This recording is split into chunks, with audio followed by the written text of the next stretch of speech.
So this morning when I was in the bath and I was like, okay, I'm going to record a YouTube video today. What will I speak about? What will I go on and talk about today? And three words come into my body: spirituality, sugar, and sex. So I don't know if I'm supposed to do a video on all three of those things, if I'm supposed to do one a week. Don't know what's happening. I don't know what's supposed to happen here.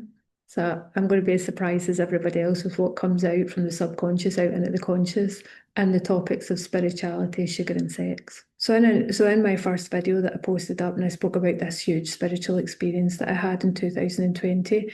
And what I've been meditating on over the past couple of days since I made that video is the other spiritual experiences I've had. Now, some people call it a spiritual awakening, and I was thinking about the fact that I don't like the word awakening, and I don't like the word woke, and I just don't like the terminology around that. And one thing that I talk about a lot is words are just words. So if they're triggering an emotion inside of me, then that emotion is inside of me and I want it to come up and be seen. So these words that I'm like, oh, I don't want to use that word because I don't know, I'm somehow judging myself, or I'm going to be judged by other people for using words like spiritual awakening, because very clearly I'm from Scotland and I grew up in the west coast of Scotland in a very working class environment. It was brought up Catholic, so words like spiritual awakening were not part of our vocabulary. Then as I went out into the world, they were part of other people who I was around, they were part of their vocabulary, and you know, I still felt a certain way when I said those words and still feel a certain way, but it was a spiritual awakening. That's what happened. It is spiritual experiences that happened to me, but it's also, or mystical experiences is another way of putting it, but also spiritual awakening is for sure what happened to me. And if I take it back to the year before I had this spiritual experience or this spiritual awakening in 2020, what happened was my mother died really, really suddenly. She was 63 years old. She'd just retired the year before. I was living just outside of London at the time. She was living in my hometown in Scotland, 500 miles away. And she got sepsis and she died. So she went into hospital on the Friday with stomach pains, had an operation on the Saturday and died on the Tuesday. I didn't make it home in time to say goodbye to my mum. She was already passed by the time I got there. It had a huge impact on me and my siblings. She was only 63. She was a huge light in our lives. And she died very, very suddenly. And she died the day before my youngest daughter turned 3. And my youngest daughter's birthday was already quite a traumatic experience for me because she was born at 24 weeks. So I hadn't yet processed the trauma of my daughter's birth when my mother passed away 3 years later, almost to the day. So what I did was I self-medicated for a year. And when I say self-medicated, I mean that I poured myself a glass of wine about 2 weeks after my mum died, and that glass of wine soon turned into a bottle of wine, and I was drinking a bottle of wine most nights for 2 weeks, exactly 2 weeks shy of a year. Then I stopped drinking the wine, and I always say it was the hand of God that stopped me, because I do not know why on this day, on the 5th of February 2020, I poured the last bottle of wine down the sink and decided I wasn't going to drink it anymore. And it was about 3 months later that I had the spiritual experience on the beach. Recently, I saw a post on social media and it said, "This is where I get all my information. Have you noticed this? Like all of my stories start." I saw this post on social media. I think that's where everybody gets all their information. And by the way, I also haven't been on social media for like 7 months. So when I say recently, I mean a year ago, because I haven't been on social media for 7 months. We'll talk about that because that's another form of sugar. So I saw this post and it says, I think it says 4 months after you pour the last glass of wine, the anger sets in. And it was literally 4 months later that I was able to process the emotions of my daughter's very premature birth and the death of my mother. I had one spiritual experience after another over the course of 5 years, up until last year with the loss of my son last year. And one of the things that I've been meditating on over the past couple of days is that anytime I have any sort of spiritual experience, and I've had over the past 6 years, I've had like probably 5 or 6. Now I'm going to tell you that these spiritual experiences always begin in turmoil. They always begin with like a death or a separation or something major happens that feels like hell, that feels like chaos, that feels like the worst thing that's ever happened to me in my whole entire life. And the very first thing, and this didn't happen straight away when my mother died, it happened when I stopped drinking the wine. So it didn't happen straight away. It happened a year later because I very quickly began drinking wine to numb the feeling of my mother's death. So a year later, when I stopped drinking the wine and I was, let's say, sober, then this is what happened.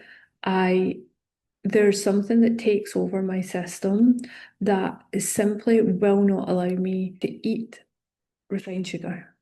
Like it's like every part of my system just goes, nope, I'm not having that. I don't want that.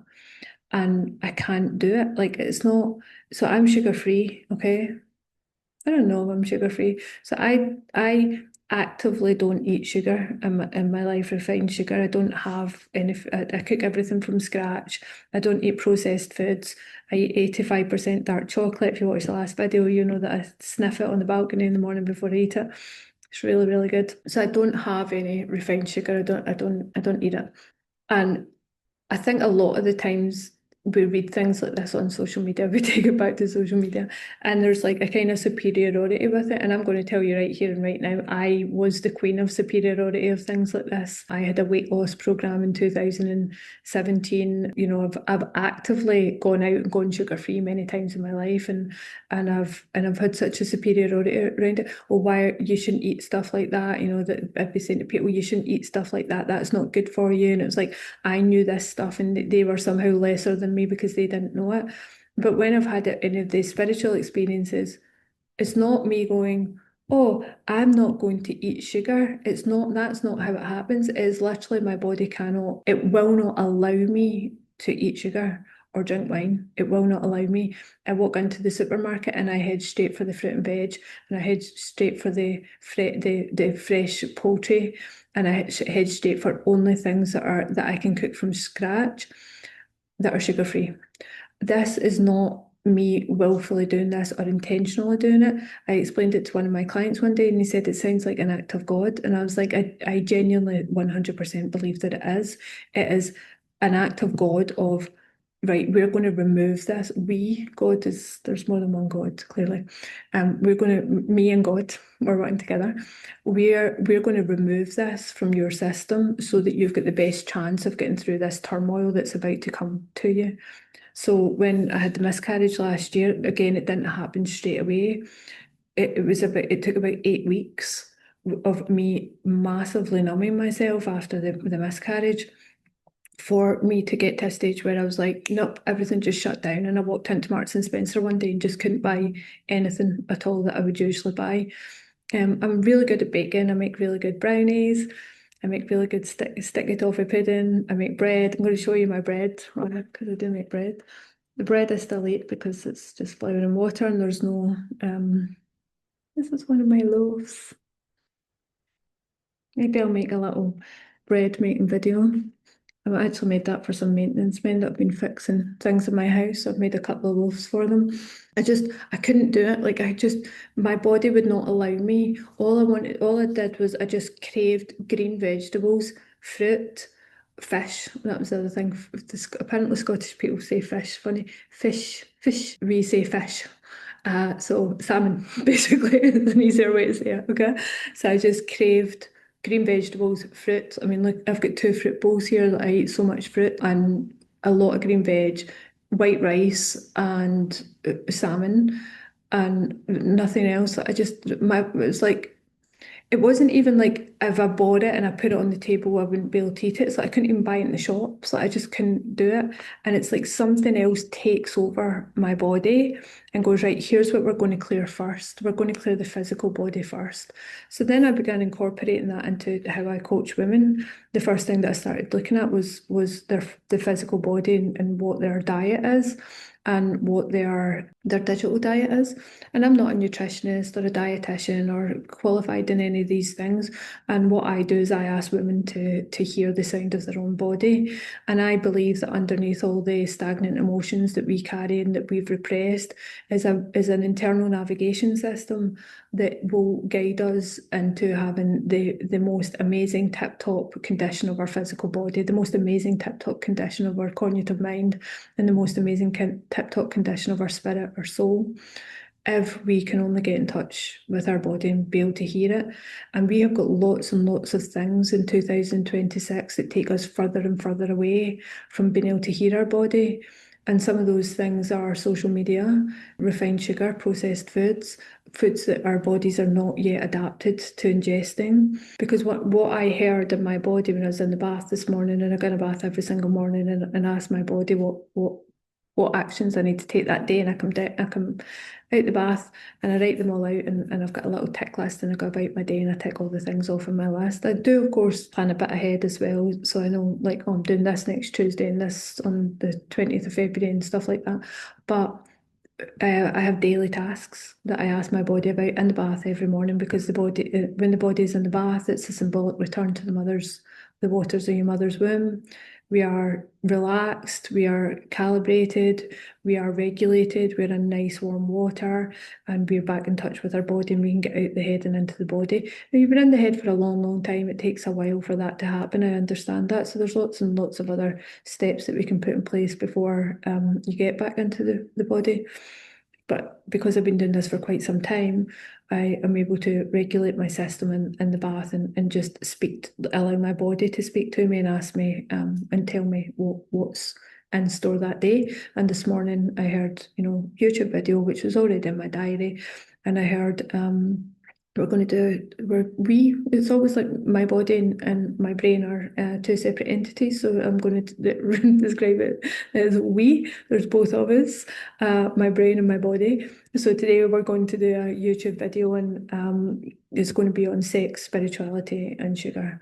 The spirituality and the sugar and the sex are very, very interlinked, because the first thing that I always cut out of my physical diet when I go through any sort of spiritual experience, and by spiritual experience I also mean turmoil, is refined sugar. And I don't want to make videos about things like this coming from a lofty place of superiority. Sugar tastes really good, chocolate is really good. I hands down make the best, the very, very best double chocolate brownies on this planet.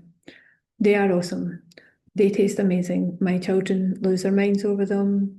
Lots of people's kids in my community have tasted them, and I like the taste of them. So I'm not saying this from like this place of, you shouldn't be doing this or you shouldn't be doing that. I'm saying it from a place of, any time I've gone through anything in my life where my body has been required to be in tip-top condition to carry me through a challenging time, the very first thing it does, like my very wise body just goes, nah, we're not eating that. Nope. So then what happens is I go through these challenging times, and then I have this period of rest. And in the period of rest, and this only took me to recently so that definitely humbled me, that for me to understand that in the periods of rest, I let the sugar creep back in, and I let it creep back in all forms. And that includes eating foods with refined sugar, scrolling on social media, which is a form of digital sugar, reading things that I wouldn't normally read that have an effect on my subconscious, watching television programs that have an effect on my subconscious, watching movies that have an effect on my subconscious. And by that I mean, like, I grew up with three older brothers. I love action films and films with a certain amount of violence in them, but I realise that they actually do upset me emotionally, and that I can carry the emotion of it for quite a few days. And if I do that over a period of time, I become numb to it. And next thing you know, you've watched like 5 violent movies in a row, and you're not even flinching. That rarely happens to me. Like, I generally flinch, and people laugh at me because I'm like very jumpy, and it's like, right, because I'm the type of person, when I watch a movie, I immerse myself in the movie. When I read a book, I'm one of the characters in the book. When I'm watching a movie, I'm in the movie with the person. I've got very much tunnel vision, so I've got to finish a movie, and I've got to finish a television series, and I've got to finish a book, or it's like, like chapters of my own life have been cut in half. And because of that, my subconscious believes that I am taking part in these, action films. And then that upsets the equilibrium of my energetic system and my emotional system, which is the container for the whole house. The feminine, the women's energetic system is the container for the whole house. And we can talk about that for sure on another video. But when I have a period of rest and between these spiritual experiences that come along in the form of chaos, but are actually designed to help us expand our levels of consciousness and in essence level up through life. When I have a period of rest for between them, I just let the sugar creep back in again in all forms until very, very recently when something that I keep saying recently is you don't know what you don't know, you don't know. And then one day I was just standing there and I was in the kitchen and I was like, oh my God, like I just constantly let the sugar creep back in again. Like, why have I done that every single time? Because obviously when my body needs me to be in tip-top condition, the first thing it does is get rid of sugar. But then when I relax again, it's like, okay, well, I'll just start eating sugar again. And then I just keep going back down this spiral over and over and over again. And then I was like, oh, well, what would happen if in my period of rest, when everything's going really, really well in my life, if I just still don't eat sugar? And that's the experiment I'm on just now because things are going really, really well after a really, really difficult 2025. I'm like, no, I'm not going to allow the sugar to creep back in. And I've got all these little rituals in place now where I'm like, I know that that's a form of sugar and it's a slippery slope. So, for instance, a couple of weeks ago, I was traveling and absolutely obsessed with Mark Wahlberg. Anybody that knows me knows that I love Mark Wahlberg. He's awesome. And just love his accent and just love all the movies he's in. If you ever see this, Mark, hi, I love you. And don't think he's ever going to see it, is it? And someone could send it to him or something. Anyway, watched two Mark Wahlberg films in a row because movies in a row because I wasn't feeling good, and I was like, okay, I'm just going to have a day of rest and relaxation. And I watched two Mark Wahlberg movies, which were the one where he shoots the shooter. I think it's called The Shooter. Such a good movie.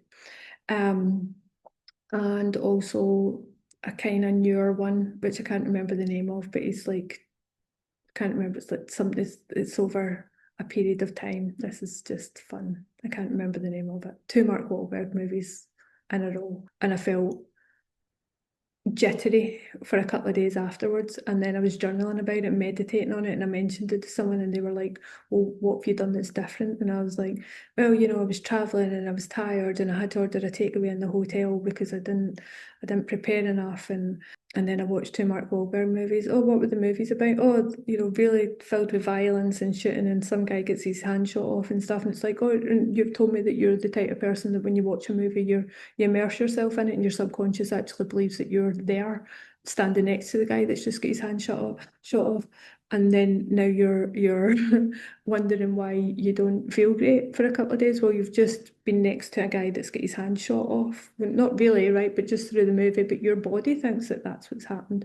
And I think that that's what's happening to us all in society, like every day. Like we're constantly have access to the news. We constantly see violence. We constantly experience violence as if we are there because we have these little things in our hand that we walk around and we can see them. So our subconscious doesn't know that we are not actually experiencing it.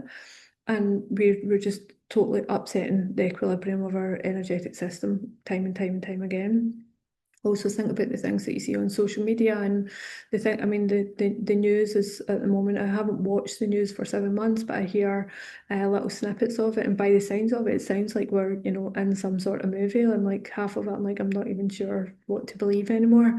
But well, our subconscious believes that we are actually firsthand witnessing that. Like we're there in the moment when these things happening, not just watching it through a screen because it doesn't know the difference. So then we're absorbing the emotions, the energy emotion that would come along with being a witness to something like that. So it's not enough that if you witnessed a car accident right in front of you and then you watch a video of a car accident on Facebook, your body thinks that the same thing has happened. Your body doesn't know the difference between watching it through a screen. And cognitively we do, but your body doesn't, and your body is where we store these repressed emotions.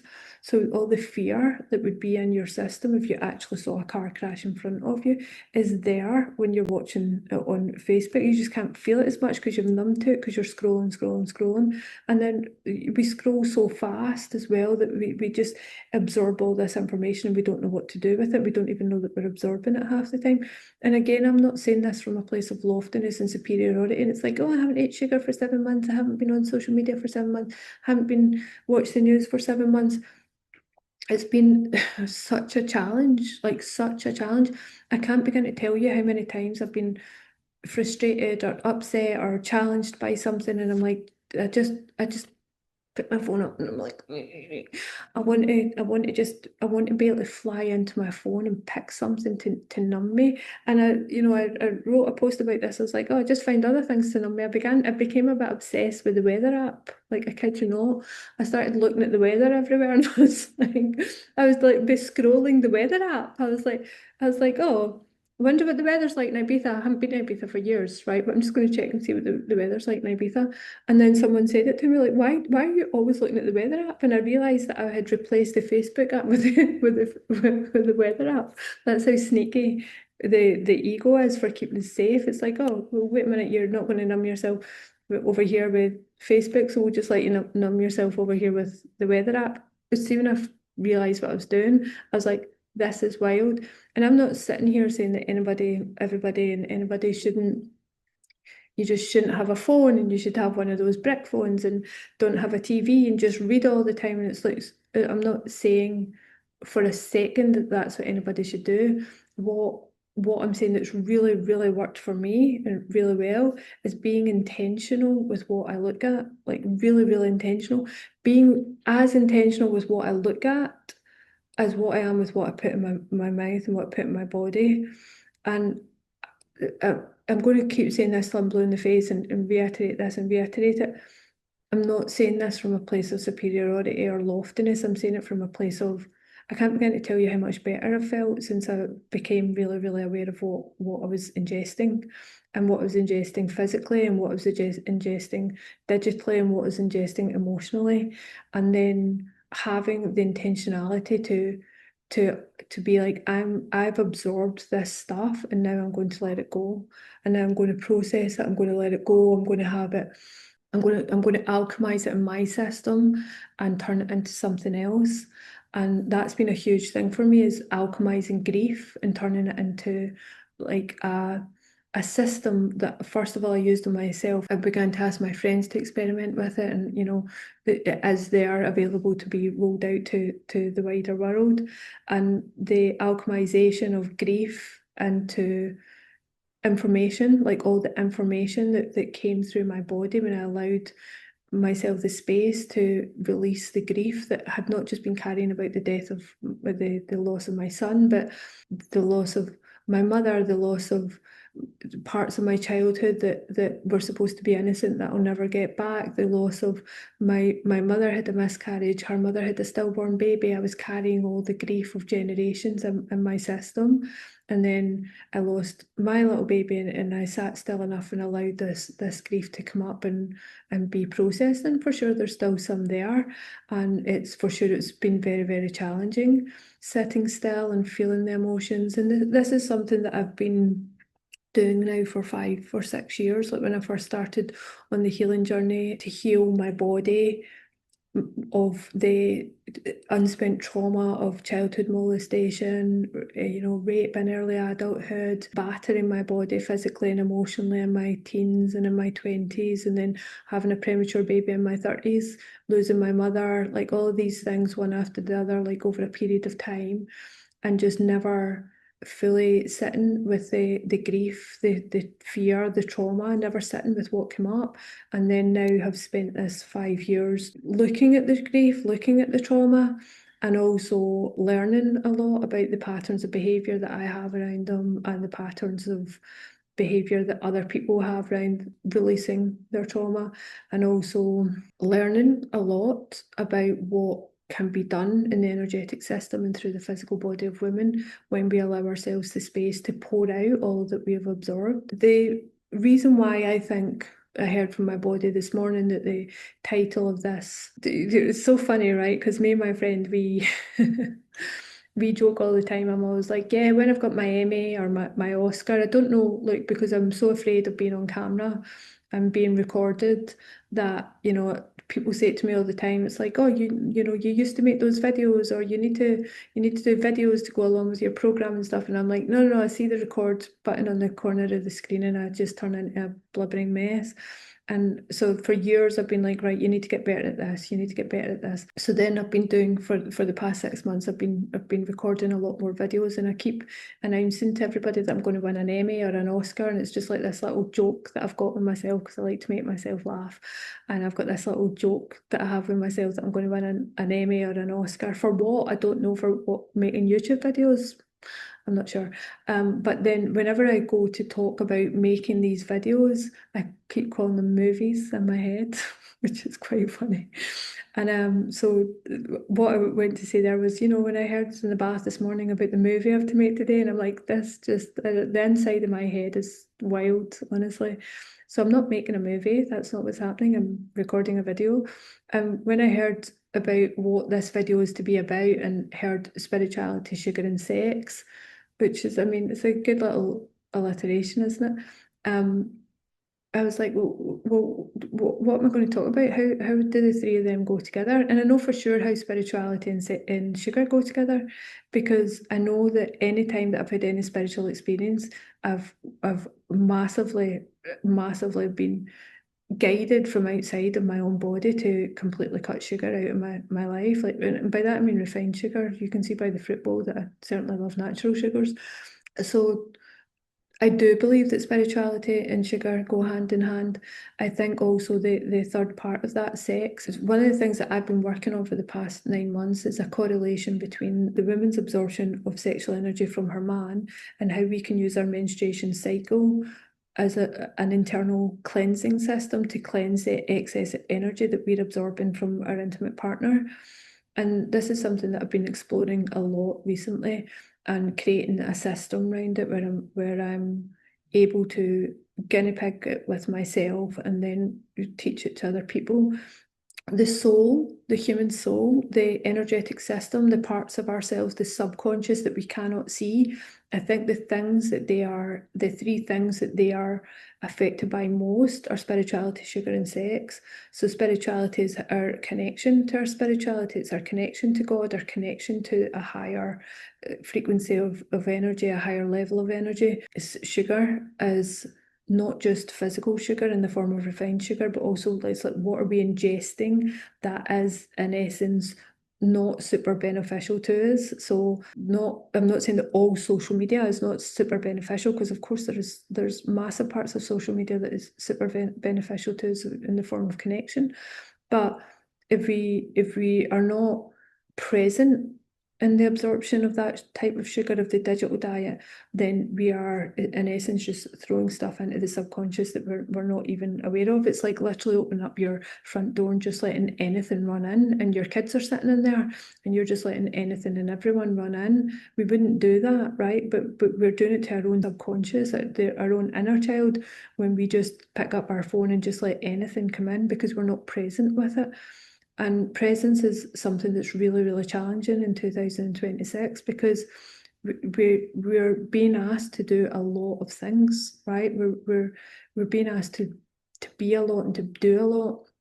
And now we have this device in our hand that we walk about with every day that's allowing us to fly away from the present and be on the phone and be somewhere else and be in someone else's house or be in someone else's podcast and listening to what they've got to say. And by the way, the irony is not lost on me that I'm sitting here talking to you through YouTube.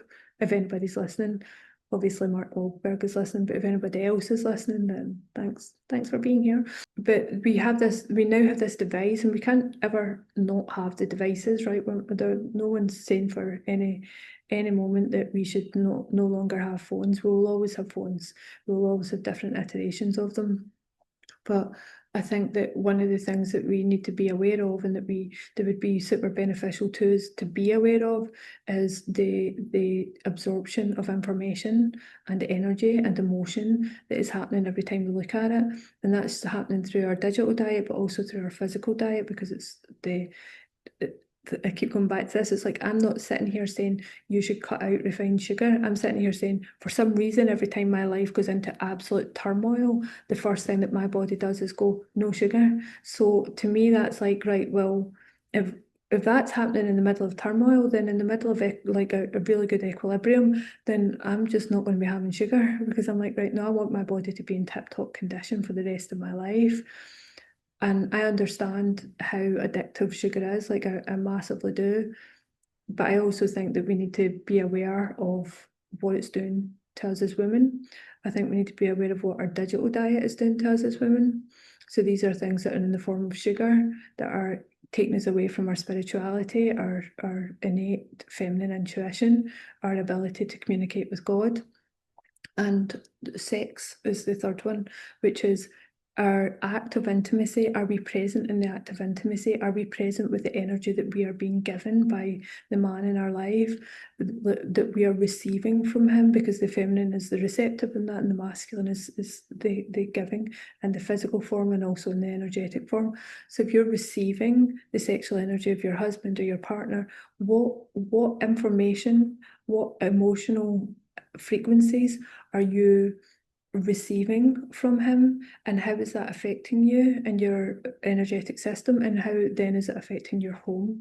This is all the things I've been meditating on in the past 9 months, and it's also the things that I've been talking about and writing about and journaling on and creating. I mean, you can't see my walls over here are just covered in white paper with me doing diagrams and writing notes about ways in which women can use their menstruation cycle, or indeed you can use nature's cycle of the moon if you're no longer menstruating, to as an internal cleansing system for your energetic system of your body. And the things that we cleanse it of are sugar in the form of physical sugar and digital sugar, and sexual energy that we absorb from first of all, most intimately, our husband or partner, and then the absorption of everyone round about us. Women's energetic system is a vessel, and it's constantly being poured into by the world round about us. And it's time to just take back the power on that and just say, okay, I know that this is being poured into me, but I'm going to alchemize it into something else. I know that I've got to do these things, that I'm absorbing this energy from other people, but I know that I've got the power and the intentionality and the consciousness to alchemize it into something else. And I think that's where women's power lies, is that we take what we are given and we alchemize it. So women are alchemists. Like, we alchemize what we are given, we multiply and we amplify and we alchemize what we are given. And it's time to take back that power and understand what we are being given from the world in the form of our digital diet, our physical diet, and our sexual energy, the absorption of our sexual energy of those around us, and take what we're being given and alchemize it into power. That's the things that I have been working on for the past 9 months, meditating on and journaling on. And the culmination of that is an ability to hear my body louder and clearer than ever before. And it's not just the ability to hear it, it's the confidence to follow what I hear. So I'll be honest, like this morning when I was like, oh, what am I supposed to do in my movie on for Mark Wildware to watch? What am I supposed to do it on? And I heard sex, spirituality, and sugar. I was like, I don't really want to talk about that. Can I not go and talk about something a bit more palatable? And then I was like, no, like, my body has said that this is what I need to go and speak about today on the YouTube video, and this is what I'm speaking about today. And I believe that all women hear their intuition. It's just having the confidence to follow through with it and to believe it and to trust it and to take the actions that your intuition is always asking you to take. I do believe that it's harder for us to hear it in 2026. And I think that there are specific ways that we can get back in touch with our intuition, with our feminine body. And these are some of them. It's having a look at your physical diet, it's having a look at your digital diet, it's having a look at the energy that you're absorbing, or having an acknowledgement of the energy that you're absorbing on a day-to-day basis, and using your cycle in order to cleanse the energy that you're holding stagnant in your system.